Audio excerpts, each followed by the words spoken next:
পানিসাগরের পদ্মবিল এলাকায় 14 মাসের এক শিশুকন্যাকে ধর্ষণ ও হত্যার প্রতিবাদে সোমবার ধর্মনগর জেলা কংগ্রেসের পক্ষ থেকে পুলিশ সুপারের কাছে স্মারকলিপি প্রদান করা হয়েছে। জেলা কংগ্রেসের দাবি, অভিযুক্তের দ্রুত বিচার ও দৃষ্টান্তমূলক শাস্তি নিশ্চিত করা হোক, যাতে ভবিষ্যতে এরকম নৃশংস ঘটনা আর না ঘটে। এদিন উপস্থিত ছিলেন জেলা কংগ্রেস সভাপতি দিগ্বিজয় চক্রবর্তী সহ দলের অন্যান্য নেতৃত্ব। ব্যুরো রিপোর্ট, সোনালী ত্রিপুরা নিউজ।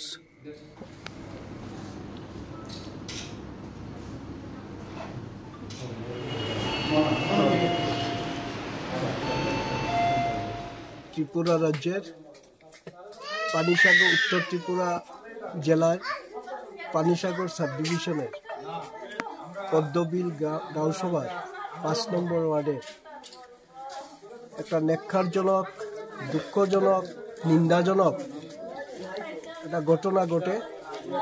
আমার পাশে যে মহিলা দাঁড়িয়ে আছেন, তার নাতনি, তার মুখে আপনারা শুনুন, গায়ের লোম শিউরে উঠবে। আমরা কোন রাজত্বে বাস করছি, আমরা কি ভয়ানক পরিস্থিতির মধ্যে ত্রিপুরা রাজ্যের মানুষ বসবাস করছেন, তার একটা জ্বলন্ত নিদর্শন এই মহিলার মুখ থেকে শুনুন। 14 বছর শিশুটাকে নিয়ে 14 মাসের শিশুটাকে নিয়ে অমানসিক ঘটনা ঘটাইছে 50 বছরের যুবক জয়নাল উদ্দিন।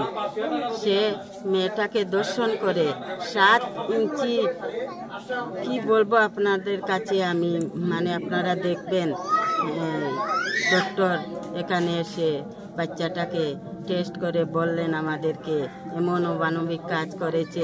মাটির নিচে চাপা দিয়ে প্রচুর একটি গাছ ওই বাচ্চার মাটির উপরে নিচে রেখে চাপা দিয়ে কচু গাছ রুইয়া ওই ছেলেটা পালিয়ে গেছে।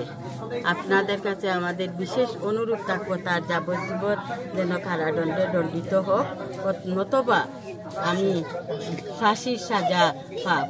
আমার বাতিজিটি কাঁদতে কাঁদতে সকালে বলছে, কাকি আমার আনিশাকে এনে দাও, ও দুধ খাবে না। দুধের যন্ত্রণায় মায় কাতর হয়ে চিৎকার করিতেছে, বারবার মনে পড়িতেছে, ভেঙে পড়েছে। এখন ওর স্বামীর বাড়িতে ওকে নিবে কি না নিবে না, এটাও আমরা চিন্তিত আছি।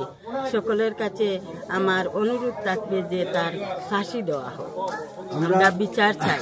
আমরা ত্রিপুরা রাজ্য প্রদেশ কমিটির মাননীয় সভাপতি আশিস সাহার নির্দেশে আমরা উত্তর জেলার একটা প্রতিনিধি দল এখানে এসে তাদেরকে সহমর্মিতা পোষণ করছি এবং এই ঘটনার নিন্দা জানাচ্ছি এবং এই ঘটনার দোষীদের কঠোরতম শাস্তি দাবি জানাচ্ছি। নমস্কার।